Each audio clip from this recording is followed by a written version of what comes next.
Chicago, United States, August 13, 2018. Weather, 82 degrees, partly cloudy night. It's been a few weeks since the night that changed my life.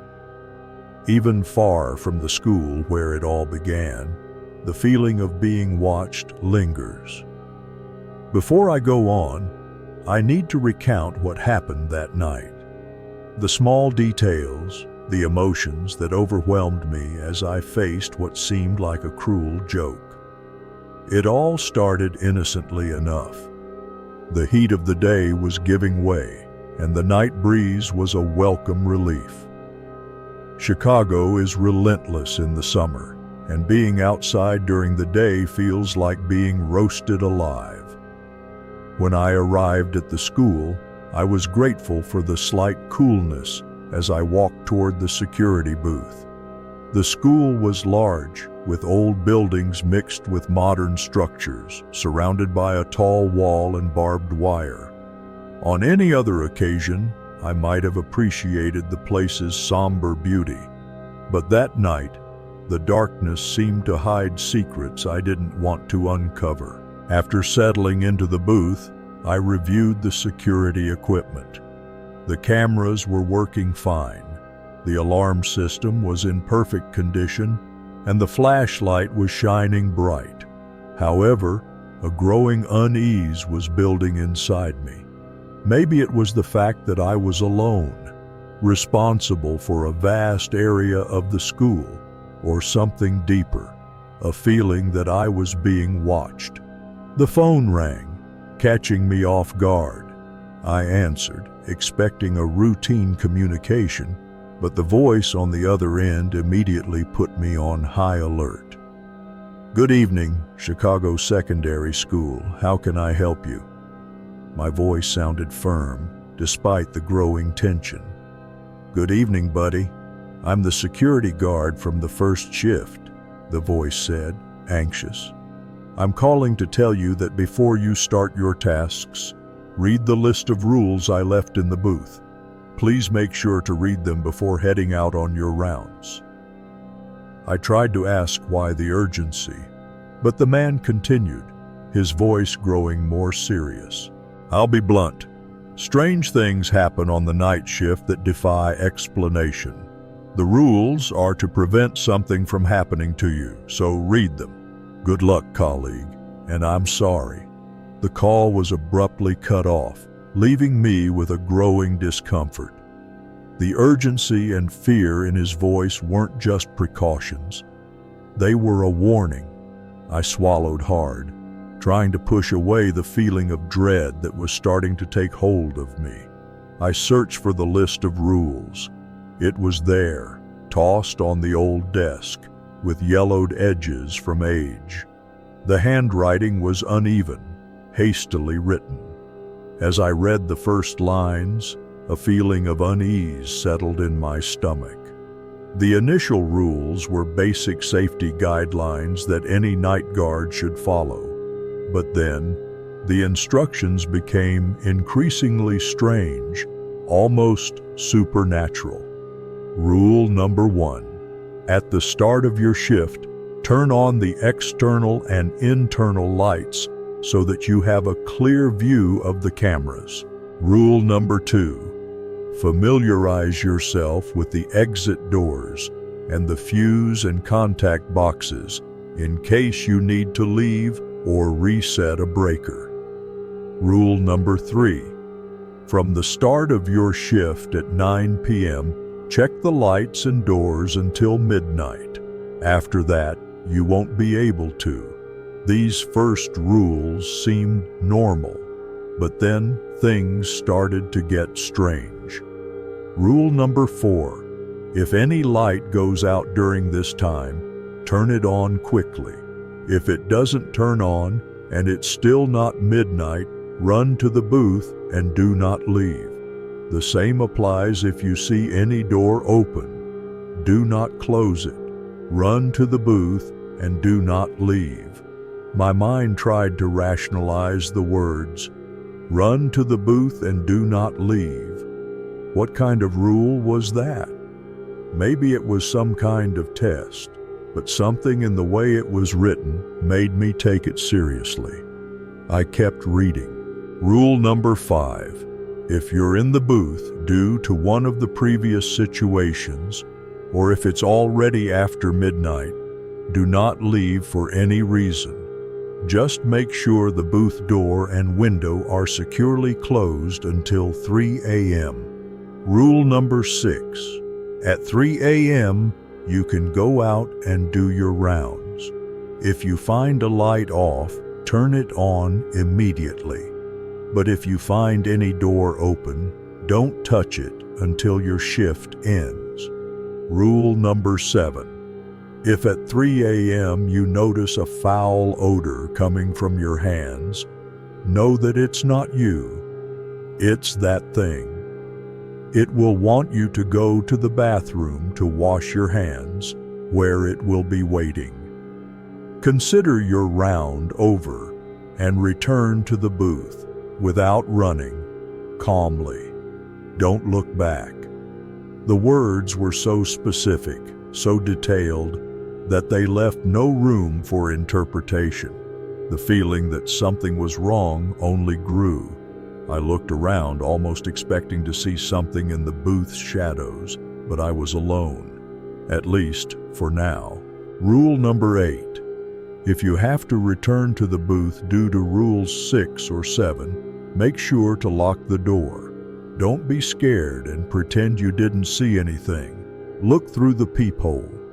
If all you see is darkness, don't leave for the rest of the night. If you see an empty orbit, wait until it goes away, call a taxi, and leave as quickly as possible. You will no longer be safe. The words empty orbit sent a chill down my spine. What the hell did that mean? And why would I need to call a taxi and run away? With each new rule, my mind tried to find a logical explanation, but it seemed impossible. Something was very wrong. Rule number 9.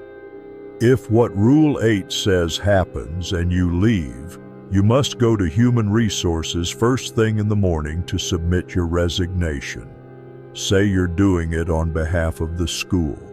They'll know what to do. They will give you a check with 2 weeks' pay, your bonus for the shift, and compensation for the troubles caused. After that, you can leave without worries or consequences, knowing that you can never set foot on the premises again. Rule number 10. If you decide to stay and continue your shift, check the cameras. You'll see that thing roaming the hallways. If you notice it's near your location, hide under the desk. It will come, look through the window, and if it doesn't see you, it will leave. Rule number 11. At 5 a.m., it will try to force you out of the booth. It will knock on the door, and if it can't break it down, it will talk to you in a way that will make you believe it's someone you know. Don't open the door or respond. Rule number 12. If after a while it's still there, you will inevitably see its empty orbits. This means it wants to get you out of the booth. Once again, hide under the desk. Even if you've locked everything well, it will enter the booth. It will walk around a bit and lie down in front of the desk until minutes before 7 a.m. The signal will be a sudden chill. Wait 5 minutes before coming out. When the temperature returns to normal, you can leave the school without any problems. After reading all the rules, I felt as if an invisible hand was squeezing my throat. This couldn't be real. But the growing discomfort told me something was very wrong. I looked at the clock. 9:45 p.m. I still had time before starting the round. I grabbed the flashlight and left the booth, determined to prove to myself that it was all nonsense. As I walked through the hallways, the shadows seemed to come to life. The flashlight illuminated the walls, revealing the wear and tear of the years, but it brought no comfort. I reached the oldest part of the school, where the lights were dimmer and the hallways narrower. Something about that place made me particularly nervous. That's when I noticed a door open at the end of the hallway. The light inside the room was off, and I immediately knew something was wrong. I remembered the rule. If you see a door open, don't close it.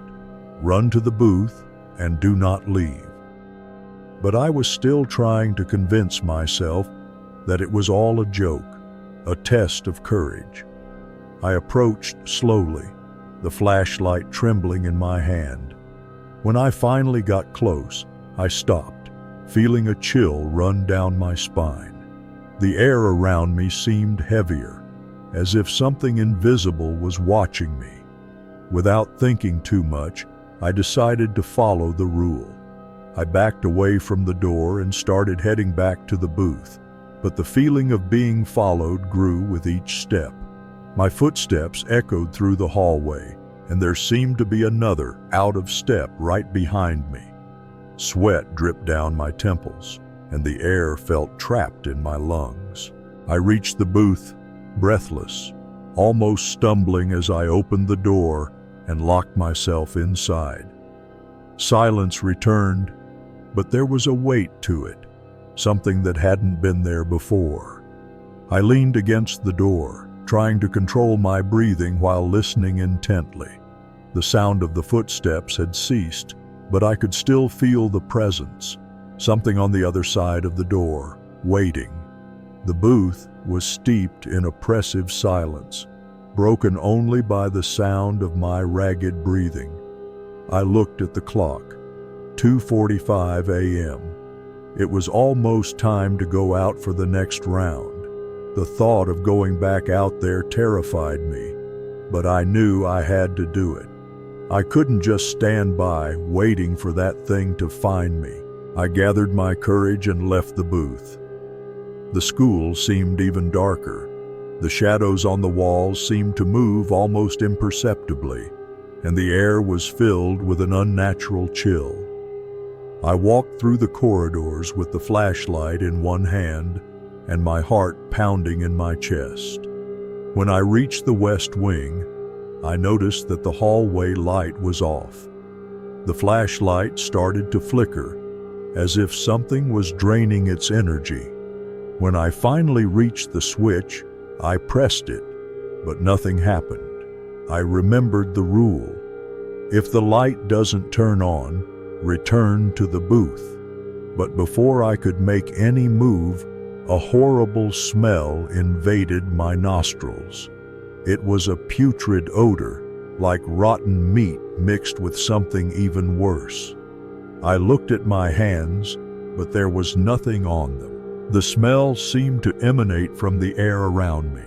I remembered the rule about the foul odor.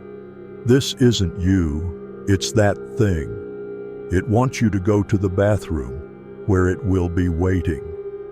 My mind was spinning, trying to find a way out. I needed to return to the booth, but the fear of looking back paralyzed me. The smell seemed to be intensifying, almost suffocating. I began to back away, step by step, keeping my eyes fixed on the corridor ahead of me. Each step was torture, the fear pressing down on me like an invisible hand on my chest. I felt that something was getting closer, but I didn't allow myself to turn around. Finally, I reached the booth. I quickly opened the door, entered, and locked it tightly. I sat on the floor, my body trembling uncontrollably as I heard the sound of heavy footsteps on the other side of the door. That thing was there, waiting. At 4:30 a.m., the air in the booth grew heavier, and the temperature dropped suddenly. A soft sound, almost like a whisper, began to echo through the room. At first I thought I was imagining things, but the sound grew louder. It was a voice, but I couldn't make out what it was saying. It came from all sides, as if the very air was speaking. I tried to concentrate to understand the words, but the voice was disjointed, like a poorly tuned radio. Then something appeared on the camera in room 29. A shadow, indistinct but undeniably human. It moved slowly, almost as if it were floating, approaching the booth door. The whispering voice grew more intense, and I finally understood one word: "Let me in." My heart raced, and a wave of panic washed over me. I couldn't let it in, no matter what it was. I remembered the rule. At 5 a.m. it will try to enter by force. Don't open, no matter what you hear. I crouched under the desk, trying to calm myself, but the voice continued, begging, pleading to be let in. The knocks on the door began, soft at first, but quickly became violent, desperate. It was out there, trying to get in, and I was completely defenseless. The pounding continued, growing stronger until it suddenly stopped. The silence was deafening, and for a moment I thought it was over. But then something began scratching at the door, like claws scraping against the wood. The sound was terrible, and my entire body shook with fear. The voice returned, now closer, more insidious. It knew my name. "Please, open the door. I'm cold. I need help." It was a woman's voice, soft and convincing. For a brief moment, I almost believed it. Almost. But then I remembered the warning in the rules. No matter what you hear, don't open the door. I covered my ears, trying to block out the sound, but the voice seemed to invade my mind. "Let me in. It's so cold out here," it repeated, increasingly dark, more threatening. The scratching at the door continued, more ferocious, more urgent. I knew I couldn't give in, but the fear was consuming me. Finally, the voice changed, becoming grotesque and distorted. "If you don't let me in, I'll find you. I know where you are." Terror completely overtook me, and then, suddenly, everything stopped. The silence returned, heavy and suffocating. I stayed there, under the desk, trying to convince myself that it was all over, but I knew it wasn't the end. It was still out there, waiting. At 6:55 a.m., the air in the booth turned icy, and a low sound, almost like a growl, began emanating from the walls. The door started to shake, and I knew it was on the other side, trying to get in. The pounding on the door began again, more violent than before. The voice returned, now a mix of rage and desperation.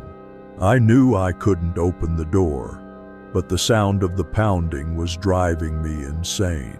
I covered my ears, trying to block out the noise, but it seemed to pierce my brain.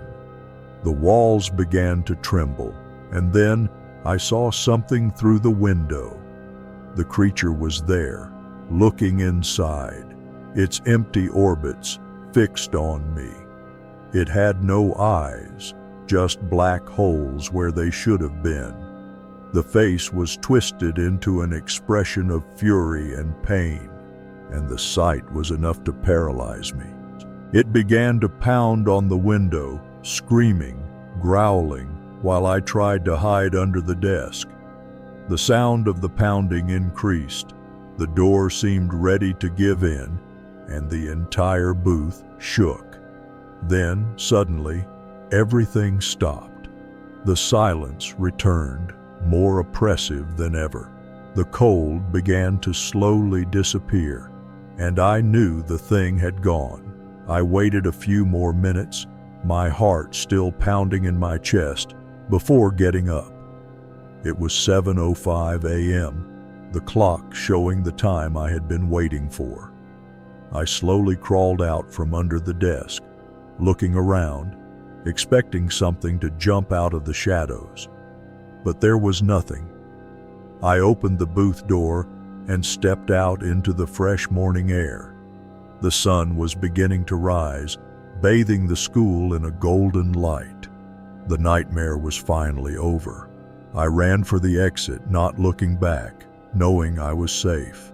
But the memory of that night, the things I saw and heard, still haunted me. After leaving the school, I went straight home, where I collapsed on the bed, trying to process everything that had happened. I slept a restless sleep, full of nightmares and visions of that thing chasing me through the corridors. When I finally woke up, the sun was high in the sky, but the feeling of terror hadn't gone away. I called my supervisor, explaining what had happened. He seemed surprised, but not entirely disbelieving. "We'll transfer you to another location for now," he said, though I couldn't tell if it was for my protection or theirs. I spent the rest of the day trying to forget, but the memories kept coming back, invading my mind like a virus. Every corner I turned, every shadow I saw, I expected to see that creature again, watching, waiting. That night, I decided I needed answers. I went back to the school, this time in daylight, determined to find out more about what had happened. The place seemed different in the sunlight, less threatening, but there was still a feeling of unease in the air. I talked to some of the other guards and staff, trying to probe if anyone else had experienced something similar. Most of them avoided me, uncomfortable with the questions, but one of the older guards finally gave in. "You're not the first, you know," he said, looking around as if afraid someone would hear. "This school has a past. Things happened here, things no one likes to talk about, but everyone knows there's something wrong with this place."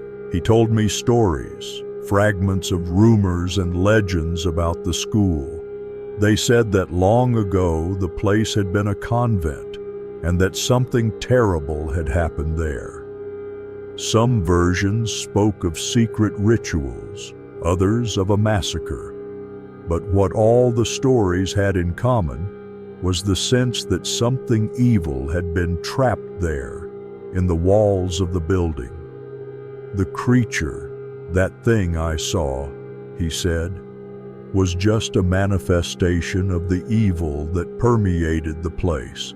His words didn't comfort me. On the contrary, they left me more disturbed. If I was strong enough to escape, what happened to those who weren't? And why me? Why was I chosen to face that? I decided I needed to get away, at least for a while. The school, that place, was affecting me in ways I couldn't understand. But even far from there, I couldn't escape.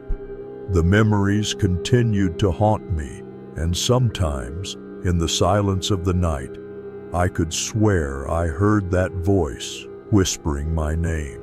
Days turned into weeks, and though I tried to move on with my life, the shadow of that night never completely disappeared.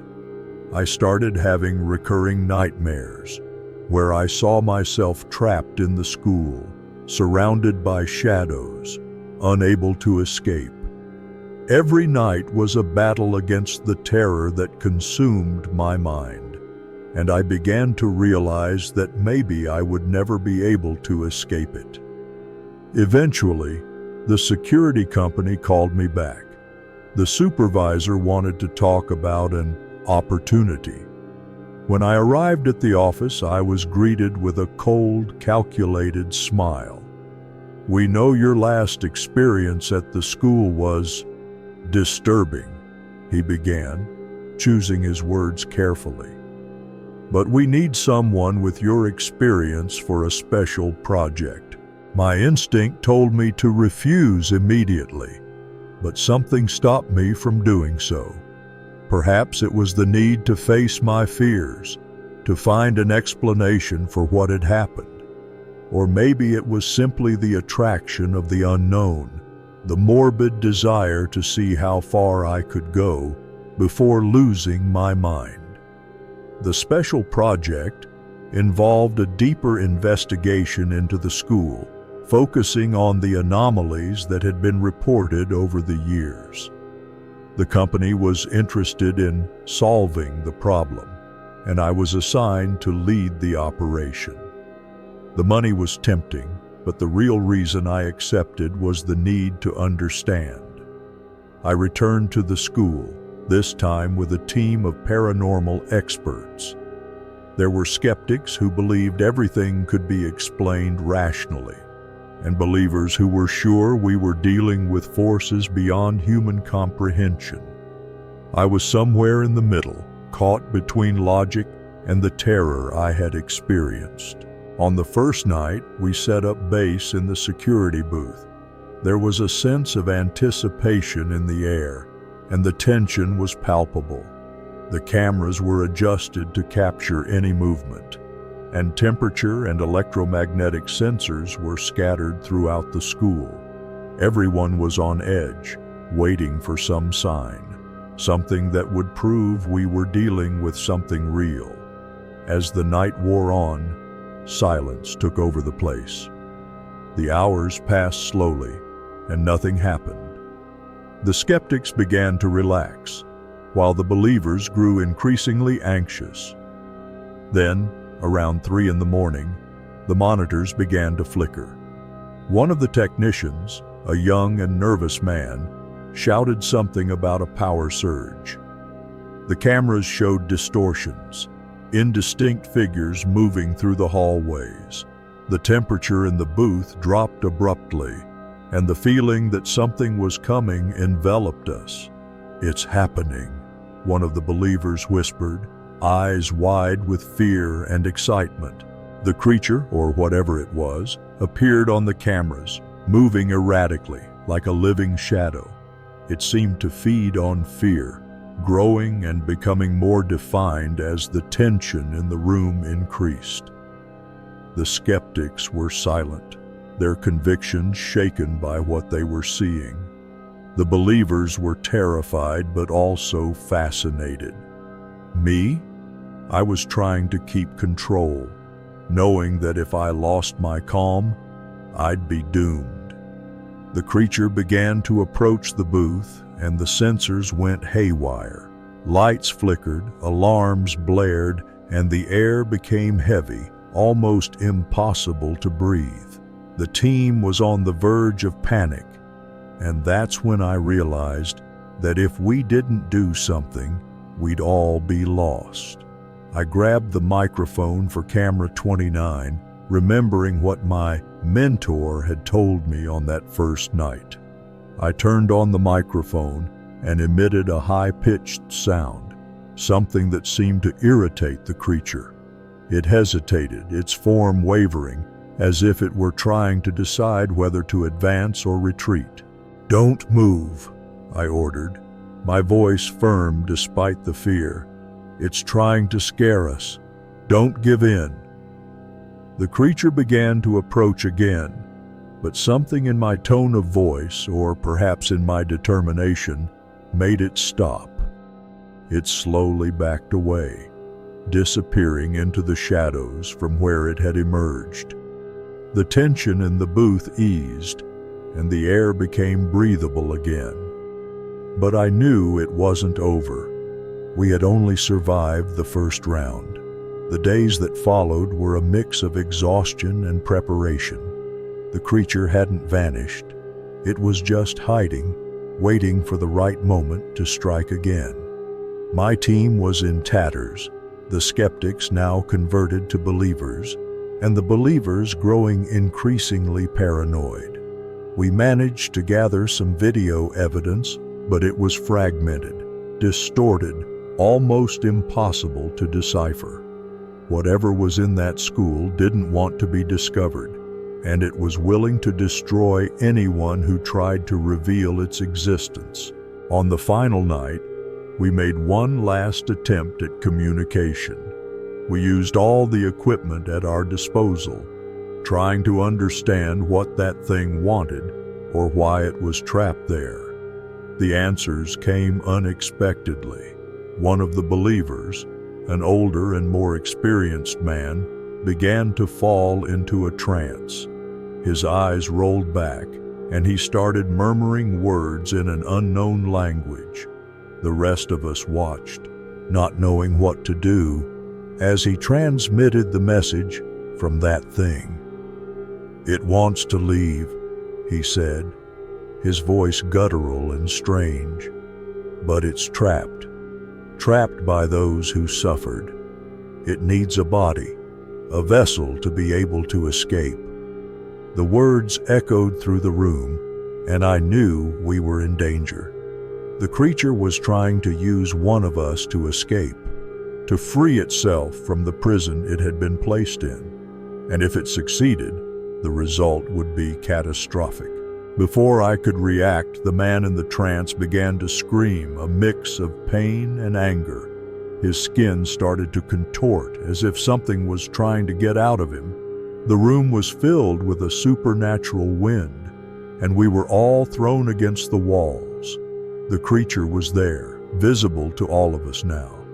Its skeletal body and empty orbits were only a few meters from me. It approached slowly, its mouth twisted into a macabre smile. I knew I didn't have much time. I grabbed the gun, not knowing if it would work, and pointed it at the creature. It stopped, watching me with curiosity, as if deciding whether I was a threat or not.